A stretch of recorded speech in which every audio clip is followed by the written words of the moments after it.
Magandang araw mga kaibigan. Bigyan natin ng reaction opinion itong post, ang balita ngayon. Sabi niya, tama ka Lodi o idol. Dapat ikaw na ang Senate President.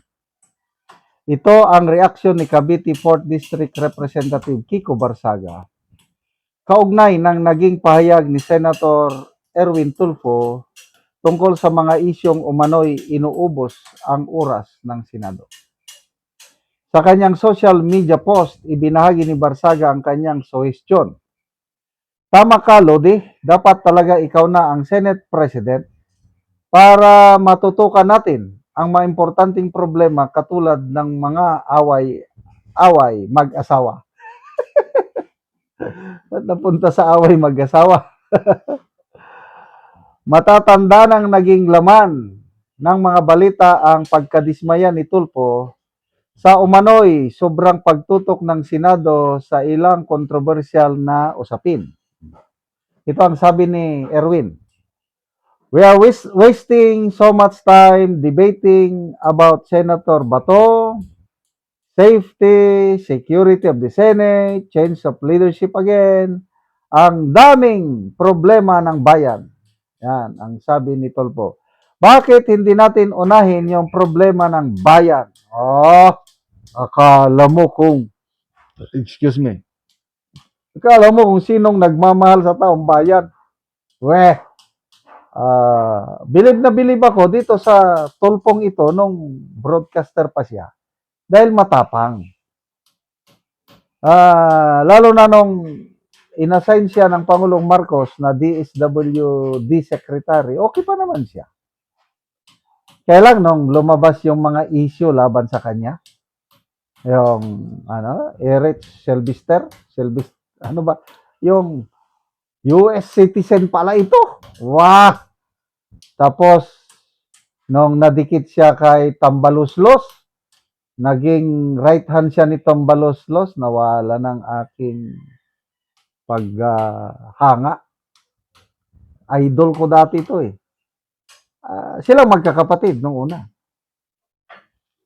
Yung wife ko, kaming dalawa, na nanonood kami palagi sa Rapid Tulfo in Action dahil lumalabas, ang dami nilang natutulungan, yun pala.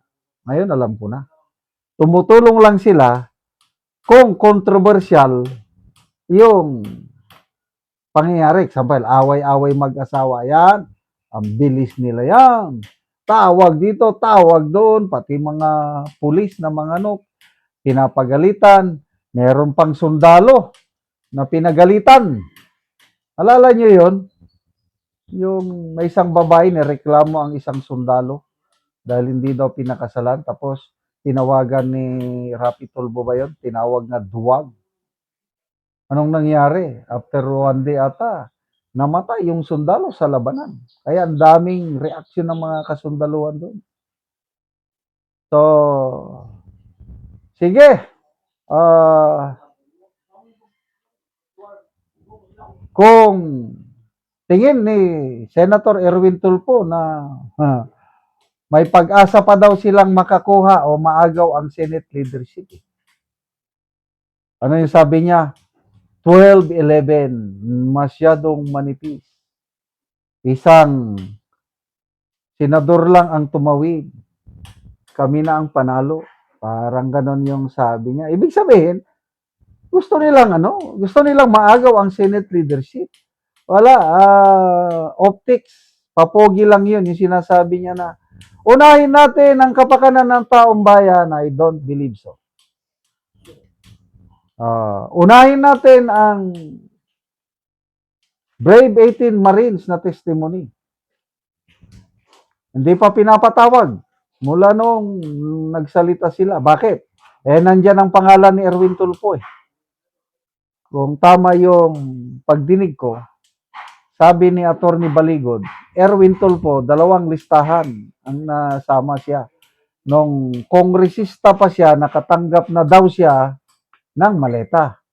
Nung senador siya, nakatanggap na rin. Malala ko nung unang lumabas si Orly Gutesa. Sino ang nagtanong, nagsungkit-sungkit o they're now trying to destroy the credibility of Gutesa. Ito si Tulfo, Erwin. Oh, I have a list from Malacanang. Sabi niya, oh, ito yung background mo, ganito, ganito ka. Kini-question niya na ang credibility na. Doon ko nakita, opinion ko lang, bias talaga itong si Erwin Tulfo. Kung magsalita, ang galing niyang magsalita. Ganyan naman silang magkakapatid, napakagaling nilang magsalita.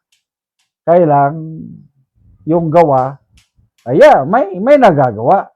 Yung natutulungan nila sa Rafi Tulfo in Action, nakakatulong nga naman. Kaya lang, yun nga, may kondisyon.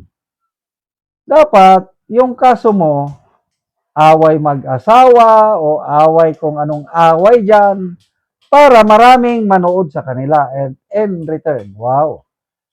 I don't know how true yung nabasa kong mga post. Ang pinakamayamang vlogger sa Pilipinas, ang highest income na mga YouTube vloggers ba ito, walang iba kundi si Senator Rafi Tulfo. Kasi kumikita yung kanila. At salamat, nandyan si Attorney Libayan, yung isang vlogger na taga Baguio. Palagi niyang binabanatan itong mga Tulfo at salamat at may mga vlogger na ganyan, si Attorney Libayan. So, good luck! Senator Erwin Tulfo, agree ako sa suggestion ni Congressman Barsaga na pwede. Ikaw na ang mag-Senate President, kailang agawin mo muna ang majority kung kaya ninyo. Huwag kayo magtaka, baka biglang magpakita na naman si Senator Bato, iiyak lang kayo. So, mga kaibigan, ipagdasal po natin unity ng Brave 13. Kasi pag napaalis nila ang Brave 13, wala na, kawawa ng bayan. Kasi itutuloy na nila yung term extension na plano nila. Salamat kay Senator Amy na ibinulgar niya yung ganong plano ng administrasyon ng kapatid niya. Sana hindi payagan ng Diyos dahil kawawa ang taong bayan pag matuloy yung plano nila na constitutional assembly para baguhin ang konstitusyon. Salamat mga kaibigan sa inyong pagsubaybay sa channel nito. Nakakatulong kayo ng malaki sa tribong Talanding ng Bukidnon dahil ang sweldo natin sa channel nito is pantulong po sa tribo. Namimigay tayo ng libreng yero at pako para makapagpatayo sila ng mas maayos na tirahan. Panoorin nyo ang video na ito. Karon ni anak ko diri sa gipatindog sa balay sa tabangan namo og yero. Sumuna ni ang iyang gipatindog nga balay nga pagaatupan karon. So mo na pod ni ang yero nga among gitabang. So makaatop na ni siya karon.